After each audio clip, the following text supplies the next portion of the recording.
Hello, আসসালামু আলাইকুম। নৈপুণ্য অ্যাপে আপনার যদি আ নতুন শিক্ষা কারিকুলামের ৬ষ্ঠ এবং ৭ম শ্রেণীর শিক্ষার্থীদের রিপোর্ট জেনারেট করতে প্রবলেম হয়, সেক্ষেত্রে আপনার জন্য একটি সহজ সমাধান হচ্ছে সহজাপ.com। সেক্ষেত্রে আপনি এক ক্লিকে একটি এক্সেল ফাইলের মাধ্যমে এই ধরনের একটি আ রিপোর্ট কার্ড জেনারেট করে নিতে পারবেন প্রত্যেকটা স্টুডেন্টের জন্য এবং ফরম্যাটটা দেখতে পাচ্ছেন আমরা কিছুটা কাস্টমাইজ করে দিয়েছি। এখানে শিক্ষার্থীর ডিটেইলস থাকবে এবং প্রতিষ্ঠানের নাম থাকবে, লোগো থাকবে, অ্যানুয়াল রিপোর্ট। এরপরে হচ্ছে বিষয়ভিত্তিক যেটি ইনস্ট্রাকশন দেয়া আছে এবং এই একটা স্টুডেন্টের জন্য ৪ পাতা যেহেতু সেই ক্ষেত্রে এইখানে মাঝের পাতাগুলোতে কোনো স্টুডেন্ট আইডেন্টিফিকেশন কোনো তথ্য নাই। সেক্ষেত্রে হচ্ছে গিয়ে যদি আমরা এই আ আ অর্থাৎ শিক্ষার্থীর তথ্য না থাকার কারণে এই পাতাগুলো যদি মিসিং হয়, সেক্ষেত্রে যেন সহজেই খুঁজে বের করতে পারি। এজন্য প্রত্যেক পেজের বটম পার্টে আপনারা দেখতে পারবেন যে শিক্ষার্থীর একেবারে ট্রেস করার মতো কিছু ইনফরমেশন দেয়া আছে। অর্থাৎ রোল নাম্বার, শ্রেণী, শাখা এরকমটা দেয়া আছে। আ এই পাতার নিচেও দেয়া আছে। অর্থাৎ প্রত্যেকটা পেজ প্রিন্ট করে আপনি এটা পেয়ে যাবেন এবং প্রত্যেক পাতার শেষে এই পাশে রাইট সাইডে কর্নারে দেয়া আছে। এবং বাকি ফরমেট হচ্ছে এইটা। তো এটার জন্য আপনাদেরকে যেটি করতে হবে আমি একটু ইন ডিটেইলস দেখিয়ে দিতে চাচ্ছি। আ জেনারেট করার পরে এরকমটা হবে এবং আপনি যখন এটাকে প্রিন্ট অপশনে ক্লিক করবেন, ক্লিক করার পরে যখন প্রিন্ট করবেন তখন আপনার সামনে এইভাবে আ আ প্রিন্ট আউট আ অর্থাৎ পিডিএফ ফাইলটা ডাউনলোড করার পরে এই ধরনের অবস্থায় আসবে। তো আমরা কিভাবে সেটি করব? আমরা যদি ব্যাকে চলে যাই, একেবারে সিম্পল একটি কাজ দেখতে পাচ্ছেন। আপনারা যেটা করবেন সহজাপ.com এই সাইটে ঢোকার পরে ট্রান্সক্রিপ্ট অ্যান্ড রিপোর্টের রিপোর্ট সেকশনে ক্লিক করবেন। এই মেনুতে ক্লিক করার পরে নিচের দিকে দেখতে পাচ্ছেন যে আ ৬ষ্ঠ শ্রেণীর বার্ষিক রিপোর্ট কার্ড তৈরির সিস্টেম সেটআপটা অর্থাৎ সিস্টেমটা এখানে এবং ৭ম শ্রেণীর বার্ষিক রিপোর্ট কার্ড তৈরি করুন এবং এখানে কিছু নির্দেশনা দেয়া আছে। নির্দেশনাগুলোর নিচে মনোযোগ দিয়ে পড়বেন। ডাউনলোড করার জন্য এই ডাউনলোড অপশনে চলে যাবেন রিপোর্ট যে এক্সেল ফাইলটি এবং সমস্যা হলে এই ভিডিও টিউটোরিয়ালটি আপনার টিউটোরিয়াল অপশন থেকে দেখতে পারবেন এবং এখানে এক্সেল ছক তৈরির কিছু বেসিক নিয়ম বলা আছে এবং আমাদের ১ম যে কাজ সেটি হচ্ছে আমরা নমুনা এক্সেল ফাইলের জন্য এই ডাউনলোড অপশনে আ এখান থেকেও আমরা যেতে পারি ডাউনলোড বাটনে বা ডাউনলোড মেনুতে ক্লিক করে অথবা আমরা চাইলে আ এখানটায় নমুনা এক্সেল ফাইলটি ডাউনলোড করে সেখানটাতেও ক্লিক করতে পারি। আমরা যদি ক্লিক করি যেকোনো এক জায়গায়, দেখেন আমাদেরকে ডাউনলোড পেজে নিয়ে আসবে এবং এখানে আসার পর আপনি দেখতে পারবেন যে ৬ষ্ঠ শ্রেণীর রিপোর্ট তৈরির এক্সেল ফাইল এটি। ক্লিক করলে আপনার সামনে আ Google Drive থেকে এটি ওপেন হয়ে যাবে এবং ৭ম শ্রেণীর যদি আপনার প্রয়োজন হয়, সেক্ষেত্রে আপনি ৭ম শ্রেণীতে ক্লিক করলে এই যে দেখেন উপরে লেখা আছে রিপোর্ট ডাটাবেস 7 এবং এখানটা এই ফাইলটা হচ্ছে রিপোর্ট ডাটাবেস 6 এর জন্য। আমরা যেটি করব জাস্ট আমরা আমাদের কাজের সুবিধার্থে যেকোনো একটি ফাইল ডাউনলোড করতে চাইলে বা আমাদের কাজের জন্য বা শ্রেণীর যেটির প্রয়োজন পড়ে সেটি আমরা এখানে উপরে দেখতে পাচ্ছেন ফাইল মেনু আছে সেখান থেকে ডাউনলোড অপশন থেকে আপনি Microsoft Excel ফরম্যাটে যদি ক্লিক করেন তাহলে আপনার এই ফাইলটি ডাউনলোড হয়ে যাবে। তো আমি একটি ডাউনলোড করে রেখেছি বা এটা আমি তৈরি করে রেখেছি। আমি আর এটা ডাউনলোড করতে চাচ্ছি না। আমি আপনাদেরকে দেখাচ্ছি ফাইলটা কিভাবে আমরা জেনারেট করব বা আপডেট করব। তো ডাউনলোড করার পরে এক্সেল ওপেন করার পরে আপনি এই ধরনের একটি অবস্থা দেখতে পারবেন। It's a a a huge file I mean মোটামুটি হিউজ বলা যেতে পারে। অর্থাৎ প্রত্যেকটা বিষয়ের যেভাবে নির্দেশনা আছে সেই ক্যাটেগরি ওয়াইজ এখানে করা আছে। এখানে আমাদের বেসিক কিছু স্টুডেন্টের ইনফরমেশন দেয়া আছে এবং আপনারা জানেন যে এবার আ মূল্যায়ন কার্ডে আপনার পার্সেন্টেজ থাকতে হবে উপস্থিতির সেটা বের করে আপনি এখানে দিয়ে দিবেন সেই ঘরেটি এবং এখানে দেখেন উপরে আমরা যদি টাইটেলের কালার গুলো একটু লক্ষ্য করি। এই পোরশনটার একটা কালার, এরপরে এখান থেকে এই পোরশনটার একটা কালার অর্থাৎ একেকটা কালার আপনাকে একেকটা সাবজেক্ট নির্দেশ করতেছে। বাংলা, ইংলিশ, ম্যাথ এবং এখানে আপনার পিআই নাম্বারগুলো দেয়া আছে। কোন পিআই এই পিআই এর নিচে ওই এ এ বিষয়ের অর্থাৎ ম্যাথের যদি হয় ম্যাথের 1.2 তে বিষয়ভিত্তিক শিক্ষক যে আ সূচক ব্যবহার করেছেন, সেই সূচকগুলো এখানে আপনারা দিবেন এবং এটি খুব আগেই বলা আছে যে আমরা 1 এর জন্য চতুর্ভুজ বা রেক্টেঙ্গুলার বা আয়তকার যে সিম্বল বা স্কোয়ার যে যেটাই বলেন বেসিক্যালি 1 হচ্ছে চতুর্ভুজের জন্য আ যেটা স্কোয়ার, আ 2 হচ্ছে সার্কেল বা বৃত্ত, 3 হচ্ছে আপনার ট্রায়াঙ্গল বা ত্রিভুজ। তো এখানে বিষয় শিক্ষক যেভাবে নির্ধারণ করেছেন প্রত্যেকটা পিআই এর জন্য সেভাবে আ আপনি এখানে মানগুলো বসিয়ে যাবেন এবং এই কলামটা ধরার দরকার নেই। এই কলামটার মধ্যে ফর্মুলা দেয়া আছে। আপনারা জানেন যে পারদর্শিতার উচ্চ মান যে উচ্চমান নির্দেশক থেকে নিম্নমানের যে স্তর বা নির্দেশক বা সূচক সেটিকে মাইনাস করতে হবে এবং মোট পিআই সংখ্যা দিয়ে ভাগ করতে হবে। এরপরে সেটিকে 100 দ্বারা আপনার হচ্ছে গিয়ে 100 দ্বারা এটাকে মাল্টিপ্লাই করতে হবে। তো এই ফর্মুলাগুলো এখানে দেয়া আছে। তো যেটি বলছিলাম যে এখানে সূত্রগুলি প্রয়োগ করাই আছে। আমরা যদি একটু দেখি, আপনি জাস্ট এই সেলগুলোতে যেগুলো ব্লক করা আছে এই সেলগুলোতে বা এই কলামগুলোতে লেখার দরকার নাই। আমরা যদি এখানে 1 করে দেই তো দেখতে পাচ্ছেন এটা 25 হয়ে গেল। তো আমাদের কাজটা কি? কাজটা হচ্ছে বিষয়ভিত্তিক পিআই অনুযায়ী এই কলামগুলো পূরণ করা। অর্থাৎ আপনি শিক্ষক হিসেবে আপনার বিষয়ের জন্য কিন্তু একটি আমাদের এই সাইট থেকে একটি এক্সেল শিট হয়তো ইতিমধ্যে ডাউনলোড করে রাখছেন। এই যে নমুনা এক্সেল ফাইল, যেটি হচ্ছে বিষয়ভিত্তিক। তো এই বিষয়ভিত্তিক এই বা ট্রান্সক্রিপ্টের জন্য এই ফাইলটা আপনি যখন ডাউনলোড করবেন তখন এটি দেখতে যেমন হবে আমি সেটা আপনাদেরকে দেখাচ্ছি। এই সাপোজ আমি এখানে ম্যাথ লিখে রাখছি। সাপোজ ধরেন যে বিষয়ভিত্তিক ট্রান্সক্রিপ্ট তৈরির জন্য আপনি কিন্তু অলরেডি আপনার শিক্ষার্থীদের জন্য মার্কিং করে রাখছেন বা সূচক দিয়ে রাখছেন এবং উপরে দেখতে পাচ্ছেন এখানে সিরিয়ালি করা আছে 1.1, 1.2 ইত্যাদি পিআই আপনি কিন্তু এই শীটটার উপরে সূচক প্রদান করে রেখেছেন। এখন আপনার শিক্ষার্থীদেরকে রিপোর্ট কার্ডের জন্য যেটি করতে হবে, আপনি চাইলে এখানে যেমন ধরেন আমরা যদি এই শীটটাতে চলে আসি এবং ম্যাথের সেকশনে যদি চলে আসি, দেখেন শুরুতে এখানে বলা আছে এখানে যেটি দরকার আপনার একটু দেখতে হবে সেটা হচ্ছে কিন্তু ধারাবাহিকভাবে পিআই গুলো এখানে দেয়া নাই। 1.1, 1.2 আপনি দেখেন 3.2 এর পরে 6.1 চলে আসছে।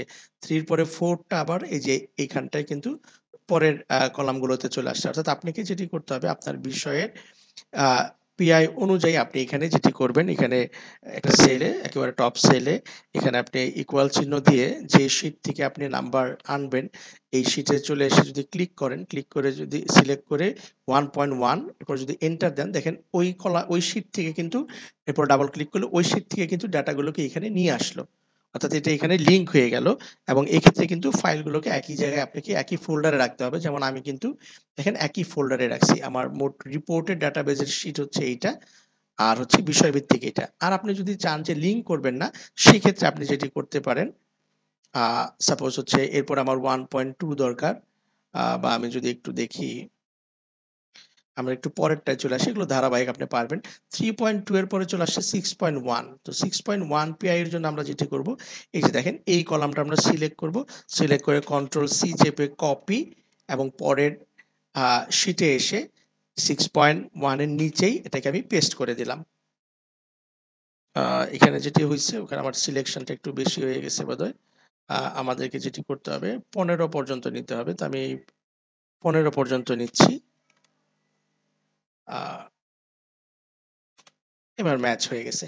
যাই হোক, এটা হচ্ছে ওই ফরম্যাটটা এখানে চলে আসছে। আপনার যদি ফরম্যাটটা প্রবলেম হয়, এই সেলটা আর এই সেলটা ২ রকম ২ কলামটা ২ রকম হয়ে গেছে। সেক্ষেত্রে আপনি এই কলামটা সিলেক্ট করে এখান থেকে আ ফরম্যাটিং করে দিতে পারেন, একই রকম হয়ে যাবে। অর্থাৎ মূল যে বিষয় সেটা হচ্ছে আপনার বিষয়ভিত্তিক পিআই এর সাথে এই শীটের পিআই এর সূচকগুলোর মিল থাকতে হবে। নচেত হচ্ছে গিয়ে সাপোজ আপনি যদি এখানে 3.2 আছে, এরপরে হয়তো আপনি স্বাভাবিক সেন্সে আপনি আপনার ব্রেইনে আসবে যে 3.2 শেষ হয়ে গেছে, এরপরে 4.1 কিন্তু এখানে কিন্তু 6.1। সেক্ষেত্রে আপনার হচ্ছে রিপোর্ট কার্ড জেনারেট করার সময় কিন্তু আপনার আ তার যে স্তর নির্ণয় করাটা, অর্থাৎ আমরা জানি যে বিভিন্ন ধরনের স্তর আছে, সেই স্তরগুলির ক্ষেত্রে কিন্তু আপনার এই যে আ আ হেরফের হয়ে যাবে, অর্থাৎ এলোমেলো হয়ে যাবে।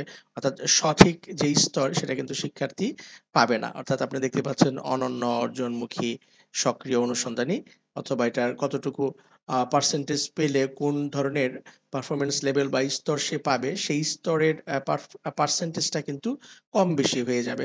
অর্থাৎ আমরা যদি এই শীটে চলে আসি, দেখতে পাচ্ছেন এখানে যদি আমি এখানে এই স্টুডেন্টটা 3 পেয়েছে। সরি, এই ৪ টা পিআই তে সে অংশগ্রহণ করেছে, একটা পিআই তে অংশগ্রহণ করে নাই এবং সেই ক্ষেত্রে কিন্তু তার আমরা দেখতে পাচ্ছি 80% নাম্বার চলে আসছে। যে এখানে যদি আপনি 1 দিয়ে দেন তাহলে দেখেন এটা 60% এ চলে আসছে। এবং এখানে দেখেন যেটা বলছিলাম এই ফর্মুলা গুলো কিন্তু এপ্লাই করাই আছে। তো আপনার এগুলা নিয়ে টেনশন করার দরকার নেই। এরপর আমরা যেটি করব, এই ম্যাথের বিষয়টা শেষ। অর্থাৎ প্রত্যেকটা বিষয় এইভাবে আপনাকে করতে হবে। এই কষ্টটা আপনাকে মেনে নিতে হবে। কারণ আপনি যদি নৈপুণ্য অ্যাপে কাজ করতেন সেক্ষেত্রেও কিন্তু প্রাথমিক এই ডেটা আপনাকে ইনপুট করতেই হইতো। তো সেই ক্ষেত্রে আপনার অনেক ঝামেলা, এখানে শুধু 1, 2, 3 লেখা। এরপর হচ্ছে সায়েন্স, বিজ্ঞান, একেকটা কালার একেকটা সাবজেক্টকে রিপ্রেজেন্ট করতেছে, আপনারা দেখতে পাচ্ছেন। তো একেবারে শেষে এসে আপনি যেটি করবেন, এই ২ টা তথ্য দিতে হবে, আপনার স্কুলের নাম এবং আপনার স্কুলের, এটা খুবই ইজি। এখানে আপনি ১ম সেলে ১ম সারিতে রোতে আপনি নামটা লিখবেন। এরপর এখান থেকে ডাবল ক্লিক করলে বাকিগুলোতে কপি হয়ে যাবে। এটা আপনারা জানেন। এরপরে এই ফাইলটা আপনারা সেভ করে ফেলবেন। এই ফাইলটা যখন রিপোর্টের এই ডাটাবেসটা যখন ক্রিয়েট হয়ে গেল, এটা আমি কেটে দিলাম বা ক্রস দিয়ে দিলাম। এটা হচ্ছে বিষয়ভিত্তিক, সেটাও আমি কেটে দিলাম। এখন আমরা নৈপুণ্য সহজ অ্যাপে চলে আসবো। আসার পর ট্রান্সক্রিপ্ট থেকে রিপোর্টে চলে আসবো। রিপোর্টে ৭ম শ্রেণীরটা আমরা ডেমো হিসাবে দেখতেছি। এখানে আপনার প্রতিষ্ঠানের লোগো আপলোড করবেন। সেটি আমি আমার ফোল্ডার থেকে লোগোটা নিয়ে আসতে চাচ্ছি। সেটা ডেস্কটপে আ এই লোগোটা দিতে চাচ্ছি। এরপরে হচ্ছে ৭ম শ্রেণীর যে ডাটাবেস ফাইল, সেই ডাটাবেস ফাইলটা আপনি আপডেট করেছেন আপনার প্রতিষ্ঠানের শিক্ষার্থীদের তথ্য দিয়ে। এই যে লিখা আছে ডেমো রিপোর্ট ডাটাবেস 7, এটা আপনি রিনেম করে আপনার মতো করে নিতে পারেন। যেভাবে আপনার সুবিধা হয়। তো আমি 7, 6 এবং 7 এটা যেন এলোমেলো না হয়, সেক্ষেত্রেও কিন্তু আপনার রিপোর্ট জেনারেটে প্রবলেম হবে। তো আমি ডাটাবেস 7 সিলেক্ট করলাম এবং এখানে কোন সনের আপনার সেশনটা আমরা দিয়ে দিচ্ছি। কারণ হতে পারে যে এই রিপোর্টটা আপনার আমরা জানি যে এটা ২৩ সালের, কিন্তু হতে পারে যে এটা আগামী বছরও কোনো কারণে কোনো স্টুডেন্টের দরকার পড়তে পারে। সেক্ষেত্রে আমরা ডায়নামিক ভাবে ইয়ারটা দেই নাই। আপনি যেন সিলেক্ট করতে পারেন। ডায়নামিক ভাবে দিলে কারেন্ট ইয়ার চলে আসবে। তো এই আমার সেশন বা ইয়ার সিলেক্ট করলাম। এরপর আমরা যদি ক্রিয়েট ট্রান্সক্রিপ্ট এ ক্লিক করি, সেক্ষেত্রে দেখেন আপনার প্রত্যেকটা স্টুডেন্টের জন্য কিন্তু আ একটা করে সাবজেক্ট ধরে কিন্তু এটা সবকিছু রেডি হয়ে গেছে। আপনি জাস্ট যেটি করবেন, এগুলো সবগুলিতেই 100% দেখাচ্ছে। আমরা টেস্ট করার জন্য একটা দেখতে পারি। যেমন বাংলার যোগাযোগ, এই ১ম এই যে যোগ্যতা স্তর রয়েছে, সেটি কিন্তু 100 70 এটা হচ্ছে 50% করা আছে। অর্থাৎ আমরা এখানে ৬ টা ব্লক দেখতে পাচ্ছি। তো আমরা যদি এইটাকে একটু এডিট করি, জাস্ট বোঝার সুবিধার্থে যে এটা আসলে কাজ করছে কিনা। আমরা আমাদের ডাটাবেস ফাইলটা ওপেন করলাম। একেবারে শুরুতে চলে আসলাম। বাংলা এখানে দেখতে পাচ্ছেন 50%। তো এখানে আমরা যদি এটাকে 1 করে দেই তাহলে কি হয়? দেখেন এটা কিন্তু 0 হয়ে গেছে। আর এটাকে যদি 2 করে দেই, অর্থাৎ সে বৃত্ত পেয়েছে, তখন কিন্তু এটা -50 হয়ে গেছে। এবার আমরা ফাইলটাকে সেভ করলাম। সেভ করে যদি রিলোড দেই পেজটাকে, রিলোড দিলে কিন্তু এই ধরনের প্রবলেম হবে। কারণ আপনার আগের ফাইলটা এখানে কিন্তু সিলেক্ট করা আছে ক্যাশেতে। এজন্য আপনি যেটি করবেন, ব্যাকে গিয়ে আবার জেনারেট করবেন। আমি আবার জেনারেট এ ক্লিক করছি। দেখেন ১ম বার কিন্তু ৬ টা ব্লক ছিল। এখন কিন্তু -25 হওয়ার কারণে এখানে কিন্তু আপনি অটোমেটিক চাইলে -20 আ কিন্তু আপনার যে পিআই শিট রয়েছে সেটি দেখেও, যে আপনার তো এক্সেল শিট দরকার নেই, আগেরটা ডাউনলোড করেন নাই, বা সেক্ষেত্রে আপনি বিষয়ভিত্তিক যে পিআই শিট ম্যানুয়ালি রয়েছে আপনার কাছে বিষয়ভিত্তিক, সেটি দেখেও কিন্তু আপনি এইভাবে বিষয়ের নিচে 1, 2, আসলে 3 দিয়ে এটা হচ্ছে পূরণ আপনার করতে আ পারেন। 25 না 50% সরি। আ তো 50% হলে যেটি আমরা দেখতেই পাচ্ছি, আ সেই ক্ষেত্রে হচ্ছে -50 তে চলে আসলে এটা বিকাশ সমান চলে আসবে। নিচেরটায় আরো কম ২ টা। তো এখানে দেখেন ২ টা ব্লক চলে আসছে। এভাবে করে আপনার প্রত্যেকটা স্টুডেন্টের জন্য প্রত্যেকটা সাবজেক্টের এইভাবে করে দেখেন রোল নাম্বার 2 চলে আসছে।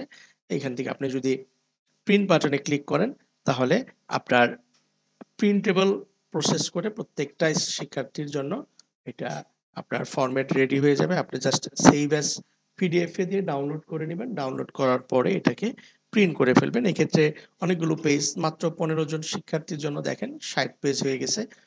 তো এটি পিডিএফটা জেনারেট করতে একটু সময় লাগবে। সেটাও খুব বেশি সময় না। কিন্তু আপনাকে এক্ষেত্রে একটু ধৈর্য ধরতে হবে। দেখেন এটা প্রিভিউ তে চলে আসছে। তো এই হচ্ছে ফুল সেটআপ।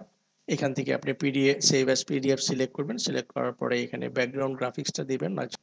এরপরে আপনি সেভ বাটনে ক্লিক করবেন। সেভ ক্লিক করার পরে এটা সেভ হয়ে যাবে। সেভ হয়ে এখানে আপনি ওপেন করবেন। ওপেন করার পরে এটাকে প্রিন্ট করে ফেলবেন এবং সেভ করে ওপেন করার পর আপনি দেখতে পাচ্ছেন এটা কিন্তু একেবারে পলিশড, অর্থাৎ একটা ফাইনাল ফরম্যাটে চলে আসছে। যেটা আপনি স্টুডেন্টদেরকে ডিস্ট্রিবিউট করতে পারবেন এবং এখানে আপনারা জানেন যে শিক্ষার্থীর কমেন্টস এবং শিক্ষার্থীর অভিভাবক, শ্রেণী শিক্ষক সবারই কমেন্টস করার আ অপশনটা রয়েছে। আরেকটা বিষয় হচ্ছে এখানে আপনার সেটি হচ্ছে উপস্থিতির হারটা এখানে চলে আসছে 100%, যেটা আমরা 4 নাম্বার 5 নাম্বার কলামে রেখেছিলাম। তো এই হচ্ছে পুরো বিষয়টি। আশা করি আপনারা একটু ৫-১০ মিনিট ঘাটাঘাটি করলে এই পুরো প্রসেসটা বুঝে ফেলবেন এবং সেক্ষেত্রে আপনাদের অনেক হেল্প হবে। আর কথা বাড়াচ্ছি না। ধন্যবাদ সবাইকে।